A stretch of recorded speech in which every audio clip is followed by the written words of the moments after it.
Good morning. So we are on to week 4 for our 20 questions. Okay, so you should have done these 20 questions on a piece of paper or in your book, and then you're going to use this video to mark and correct them. Please send in your marked work or a mark so I can see what you've been doing.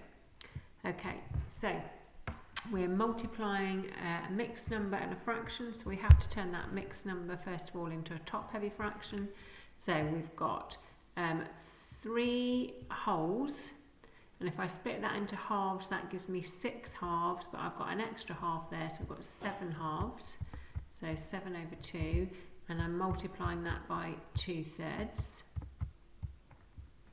Okay. Now, when we're multiplying fractions, we multiply the top, multiply the bottom, but we can look to see if we can cancel. So if there's anything on the top that will cancel with anything on the bottom, and I can see I've got a 2 here, and 2 into 2 is 1, and I've got a 2 here, and 2 into 2 is 1, okay? So what I've now got is 7 times 1, which is 7 on the top, and 1 times 3, which is 3 on the bottom, so 7/3. I'm going to leave it as a mixed number because we were given a mixed number in the question. So 7 divided by 3 is 2 wholes. There's 1 left over, so that's 1/3 remaining.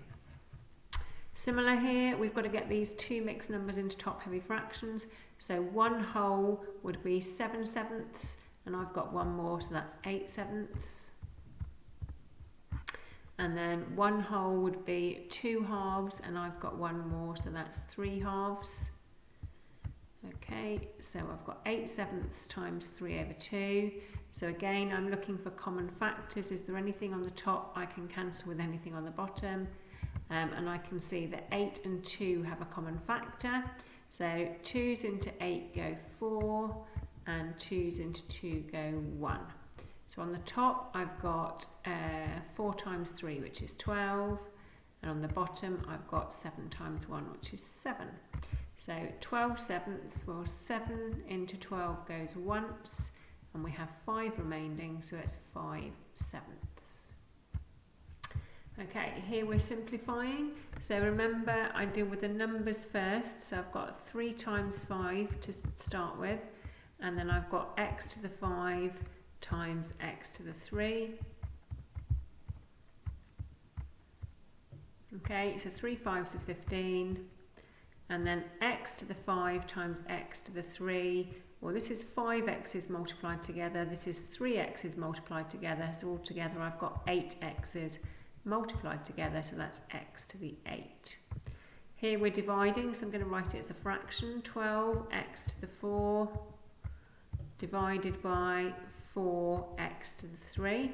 So if we deal with the numbers first, okay, I've got a fraction that I can cancel, so I'm looking for common factors. Well, the common factors here are 4, so 4's into 4 go once, and 4's into 12 go 3 times. And then I've got x to the 4 divided by x to the 3. Okay, so when we're dividing, we can subtract the indices, and 4 take away 3 is 1, so it's x to the 1. So we've got 3x to the 1, which I'll just write as 3x. Question 5. So working out the gradient of the line. So remember, we've got to have it in the form y equals mx plus c. Okay, and in this question, it is already in that form. I've got y on its own equals, and I've got x's and plus 3, and the gradient is the number in front of the x. So in this case, that's -6, so the gradient is -6. Similarly with this one, we've got to have it in y equals mx plus c, and it is in that form already. Okay, so when it's in the y equals mx plus c, the intercept is c. Okay, so in that case, the intercept is 4. Question 7, we're solving. So this is a difficult one to solve. Okay, we've got the x on its own. Sorry, we want to get the x on its own. At the moment, it's got divide by 10 and add 4. So we're going to start by getting rid of the plus 4, and we're going to subtract 4 from both sides. Okay, so what I'm left with here is, well, the 4's disappear, so on this side I'm left with the x over 10. And on the other side, I've got 3 subtract 4, which is negative 1. Now, x over 10 equals negative 1, so x divided by 10 is negative 1. I need to multiply both sides by 10 to find out what a whole x is worth. Okay, so I've got x equals, and then minus 1 times 10 is minus 10. Oops. Try that again. So it's minus 10. Okay, this one, this time I do x take away 3 and then divide it all by 5, so I need to get rid of the 5 first. So I'm going to multiply everything on this side by 5 and everything on this side by 5. Okay, so what will happen is that this 5 will cancel this 5 out, so we're left with x minus 3. And on the other side, I've got 2 times 5, which is 10. Okay, so x minus 3 equals 10. And then I just want to get rid of that, so I'm going to add 3 to both sides. Okay, these cancel out, so we get x equals 10 plus 3, which is 13. Okay, let's have a quick question 9. Factorize, so we're looking for common factors. Well, 10 goes into 30x and 10 goes into 10. So if we put 10 at the front, okay, 10 times what gives you 30x? Well, it's 3x. And 10 times what gives you negative 10? Okay, put the x back in, is going to be negative 1. Similarly here, I'm looking for a common factor of 40 and 24, and that's going to be 8. So we put the 8 out the front. But I also notice that both the first and the second term have x's in them, so I'm going to take an x out. Okay, so if I've cancelled the 40, 8's into 40 go 5, and I've taken an x out, so I'm left with just 1x. I had x squared, I've now got 1x. So the first part of the bracket is 5x. And then the second part, when I've taken an 8 out, when I've taken an 8 out, I'm left with 3. And when I've taken the x out, I'm left with no more x's, so it's plus 3. So it's 5x plus 3. So 8x times 5x will give you 40x squared, and 8x times 3 will give you 24x. Question 11. If the nth term of a sequence is 9n minus 3, what's the 6th term? So we need to do 9 times 6 and then subtract 3. Well, 9 6s are 54. When we subtract 3, we get 51. And then if the nth term of a sequence is 20 minus 4n, what's the 10th term? So it's going to be 20 minus 4 times 10. Okay, which is 20 minus 40, following our BIDMAS rules, which is negative 20.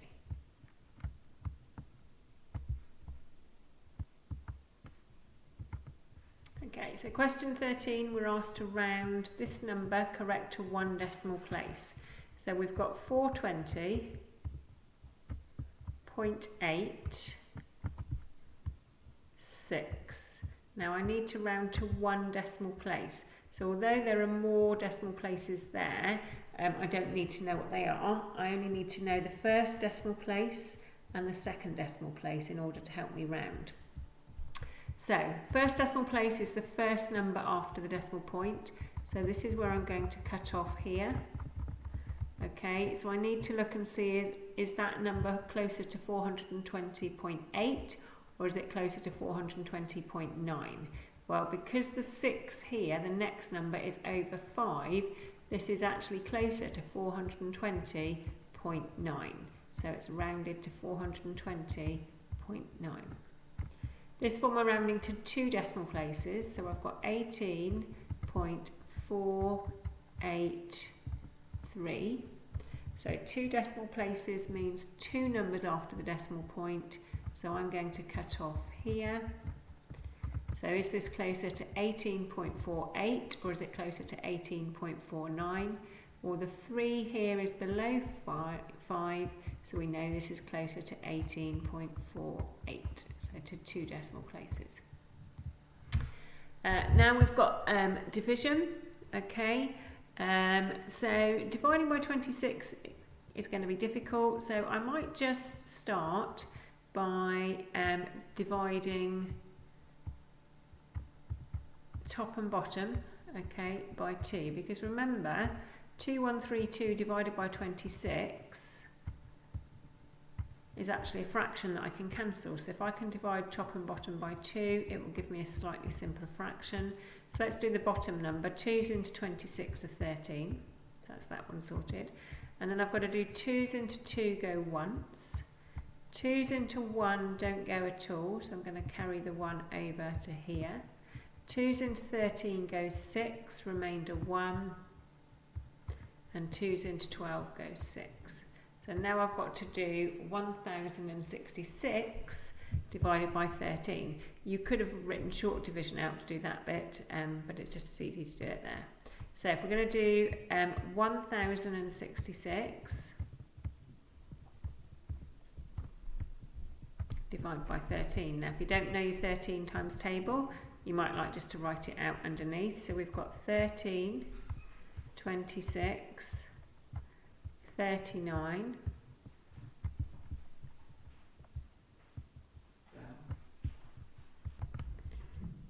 and we've got 52, and then we've got 65, so that's up to 5 13s, okay. I'll go down a bit further, so then we have 78,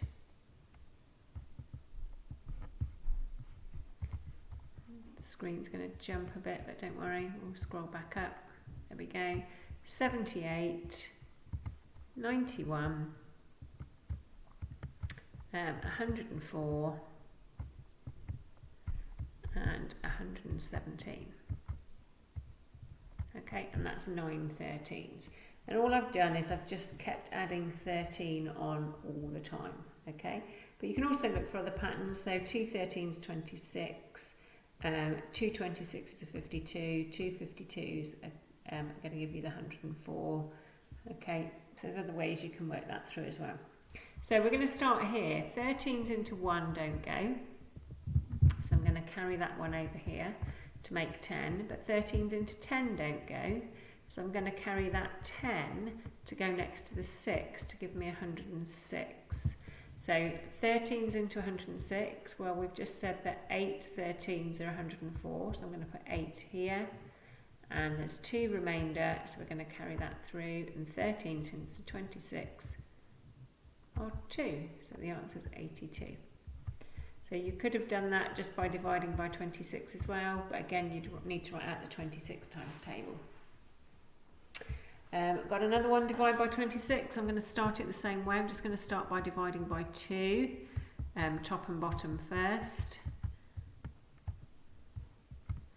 So again, bottom number will be 13 when I divide by 2, and the top number will be, well, 2's into 3 go once, remainder 1, 2's into 16 go 8, 2's into 4 go 2, and 2's into 0 go 0. So now I'm doing 1820 divided by 13, and I've got my times table ready there, so that's good. So 1820 divided by 13. So 13s into 1 don't go, so I carry that one over. 13s into 18 go once, but we've got 5 left over, which is 52, and 13s into 52 are 4 times exactly, and 13s into 0 are nothing, so the answer is 140.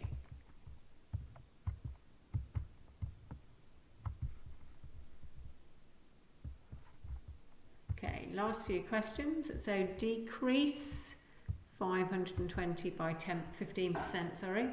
So we need to find 10% first, and 10% is going to be £52 dividing by 10.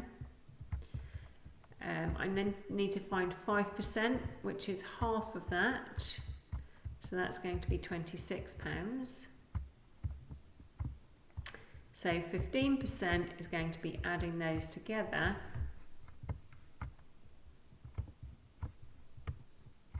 Okay, and 2 and 6 is 8. 5 and 2 is 7, so it's £78.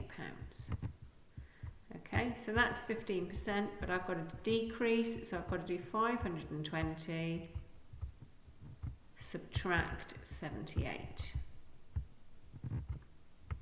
Okay, so 0 take away 8 we can't do, so we're going to borrow 1, leave 1 behind. 10 take away 8 we can do is 2. 1 take away 7 we can't do, so we're going to borrow 1 from the hundreds column, which gives me 11 take away 7, which is 4, and then we have 4, so it's 442. This one we're increasing by 5%, so again I need to start with 10% of 140, which is 14. To find 5% I'm going to halve that, which gives me 7, and then it's an increase of 140, so we're going to add that on to 140, so it's £147. Okay, last two questions are estimating, so remember we round to one significant figure. So the 45.4, I'm either going to round to 40 or 50, and because it's 45, that means we're going to round up to 50. 4.92, I'm going to round to 5.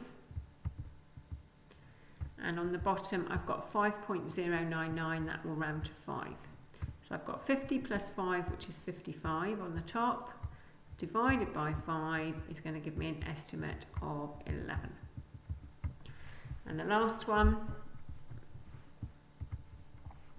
okay, we've got 0.75, which is rounded to 0.8 to one significant figure. We wouldn't round it to 0, we want to have some digits in there, so the first non-zero digit is that column, but the 5 afterwards suggests it's closer to 0.8. Then I've got 76, which is closer to 80. And then on the bottom, I've got 1.5, which is rounding to 2 to one significant figure. So 0.8 times 80, well, if I multiply this by 10, I get 8. And if I divide this by 10, I get 8. So this is actually the same as 8 times 8, which is 64. So I've got 64 divided by 2, which is 32.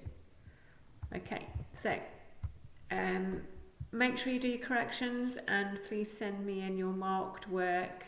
If you can't send in a picture, then please send in your marks and I will keep a record. Okay, have a good weekend.